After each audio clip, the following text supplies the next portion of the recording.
Hello everyone. तो आज मैं एक इसी का एनिमी को एक्सप्लेन करने वाला हूँ। तो एपिसोड की स्टार्टिंग में हमें एक लड़की को दिखाया जाता है जो कि एक किताब पढ़ रही होती है और फिर हमें बताती हैं कि काफ़ी समय पहले डीमन लॉर्ड की आर्मी में एक बंदा था जो कि डीमन नहीं था, उसका नाम था रिज। और फिर हमें डीमन लॉर्ड की आर्मी का सीन दिखाया जाता है जहाँ पे वो इंसानों के ऊपर हमला कर रहे होते हैं। और फिर हमें रिज और एक डीमन को दिखाया जाता है जो कि आपस में बात कर रहे होते हैं। और वो डीमन कहता है कि हमने कैसे कितनी आसानी से सारे इंसानों को हरा दिया है। और हमें दिखाया जाता है कि डीमंस इंसानों को मार रहे होते हैं।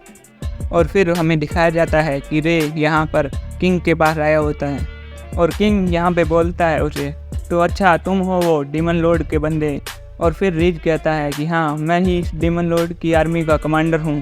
तुम्हारे पास अब 3 ऑप्शन हैं, चाहे तो तुम यहाँ पे हार मान के ये सब हमें दे सकते हो, और दूसरा तुम यहाँ पर मर सकते हो, और तीसरा ऑप्शन है कि मैं कुछ देर के लिए अपना सिर दूसरी तरफ घुमाऊंगा और तब तुम आराम से यहाँ से निकल जाना।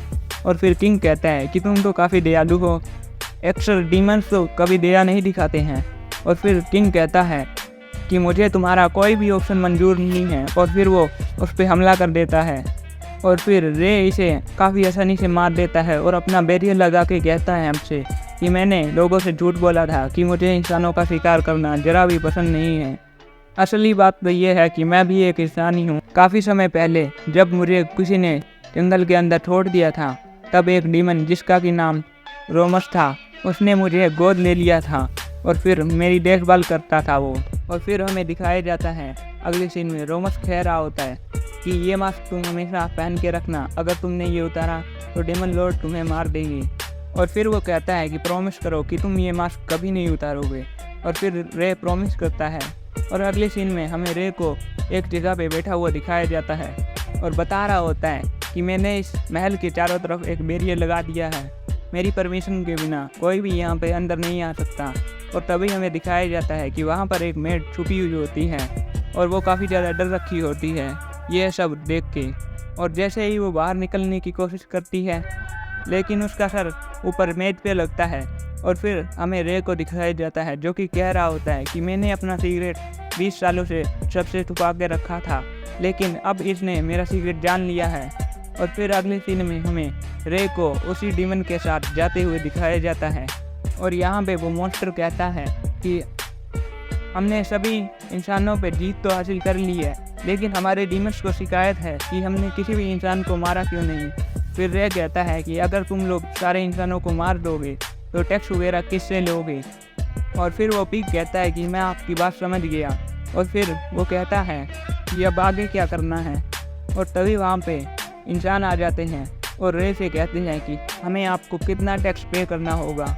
रे कहता है कि उसकी तुम चिंता मत लो, वो एक सेफ अमाउंट ही होगा, और अगर तुमने डीमन लॉर्ड के खिलाफ जाने की कोशिश की तो तुम्हें कड़ी सजा मिलेगी। और ये सब कहने के बाद वो वहाँ से टेलीपोर्ट हो जाता है। और फिर वो टेलीपोर्ट होके एक डंजन में पहुँच जाता है और कहता है कि फिर से नहीं। और फिर हमें दिखाया जाता है कि उसके सामने एक काफ़ी बड़ा सा गोलम आ रखा होता है उससे लड़ने के लिए। फिर रे तैयार होता है उससे लड़ने के लिए। और फिर वो कहता है कि अगर चीफ को मुझसे मिलना था तो वो डायरेक्ट भी तो मुझसे मिल सकते थे, उन्हें ये सब करने का क्या जरूरत थी। और फिर वो उस गोलम को मार देता है। और फिर हमें दिखाया जाता है कि वहाँ पे एक औरत आती है, तो इस औरत का नाम रीजा होता है। और ये यहाँ पे आके कहती है कि तो वो छोटा बच्चा जो कि पहले लोगों के पीछे छुपा करता था वो अब बड़ा हो चुका है। और फिर रे हमें बताता है कि रीजा उसकी काफ़ी अच्छी दोस्त है, उसने अपना राज इसे बता रखा है और ये यही है जिस पे ये काफ़ी ज़्यादा ट्रस्ट करता है। और फिर रीजा कहती है कि तुम्हें यहाँ पे डीमन लॉर्ड ने बुलाया है तुमसे कुछ बात करने के लिए। फिर रे कहता है कि उन्होंने मुझे क्यों बुलाया है। फिर रीजा बताती है कि तुमने उस कासल पे काफ़ी जल्दी जीत हासिल कर ली है, इसी वजह से डीमन किंग काफ़ी ज़्यादा खुश है और वो तुम्हें इसी कारण से वहाँ पर बुला रहे हैं। और फिर हमें दिखाया जाता है कि वो वहाँ से दोबारा से टेलीपोर्ट हो जाते हैं। और फिर सीन चेंज होता है और हमें उसी मेड को दिखाया जाता है जो कि अब बेहोशी से उठ चुकी होती है और वो काफ़ी ज़्यादा डरी हुई होती है। वो बाहर जाने की कोशिश करती है, लेकिन रे के बैरियर के कारण वो नहीं जा पाती। और तभी वो देखती है कि मेज पे डम्पलिंग्स रखे होते हैं उसके खाने के लिए। और फिर वो वहाँ पर खाना शुरू कर देती है डम्पलिंग्स को।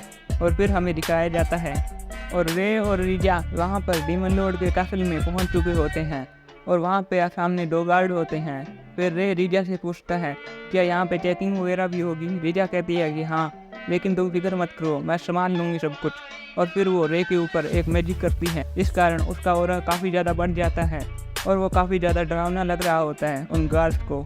और फिर वो गार्ड्स कहते हैं कि तुम रोमन के पौधे हो, हमें तुमसे यही उम्मीद थी। और फिर वो अंदर जाते हैं और वहाँ पे डीमन किंग से मिलते हैं और फिर हमें दिखाया जाता है कि डीमन किंग तो एक छोटी सी बच्ची है। और फिर कहती है वो बच्ची कि तुमने काफ़ी अच्छा काम किया, तुम काफ़ी जल्दी उस कासल पे अपना कब्जा जमाने में कामयाब हो चुके हो, काफ़ी शानदार हो तुम।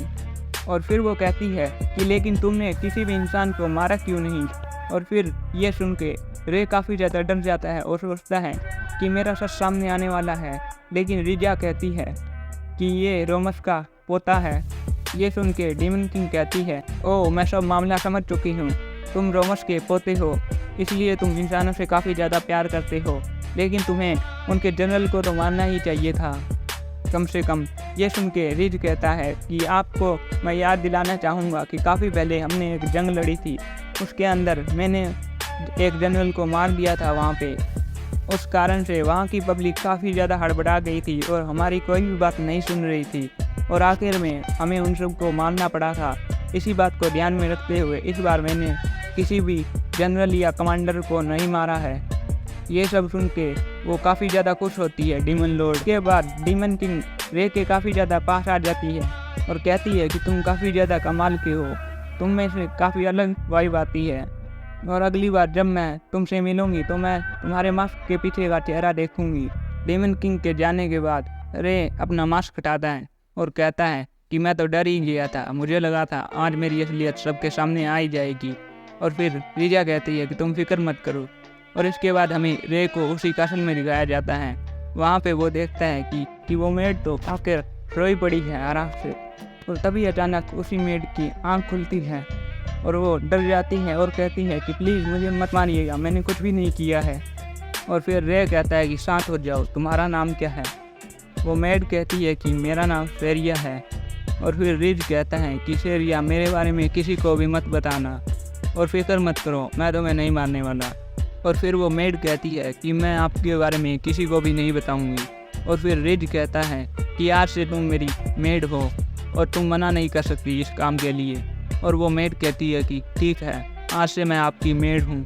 और अगले सीन में हमें रिज को दिखाया जाता है जो कि कह रहा होता है, वो कहता है कि मुझे वॉर के अंदर टैक्स को कलेक्ट करने के लिए भेजा गया है, लेकिन ये काफ़ी ज़्यादा डिफ़िकल्ट है क्योंकि यहाँ पर वॉर चल रही है और काफ़ी चीज़ें ज़्यादा उलझी हुई हैं। और फिर वो उस पिग वाले डीमन से पूछता है कि काम कहाँ तक हुआ, दीवार कब तक बन जाएगी। वो पिग कहता है कि दीवार को बनने में अभी 6 महीने लगेंगे।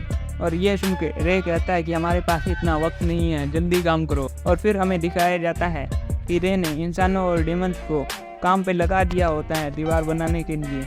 और फिर हमें उसी पिग डीमन को दिखाया जाता है जो कि कह रहा होता है कि मैंने कभी सोचा भी नहीं था कि इंसान और डीमन दोनों साथ में काम करेंगे। और इन्होंने सैलरी को काफ़ी ज़्यादा बढ़ा दिया है यहाँ के लोगों की और काम को 2 शिफ्ट में बांट लिया है, जिसके कारण काम 24 घंटे चलता रहे। मुझे लगता है कि इनको ही अगला डीमन किंग बनना चाहिए। और यहीं पे हमारी पहला एपिसोड ख़त्म होता है। Thank you for watching.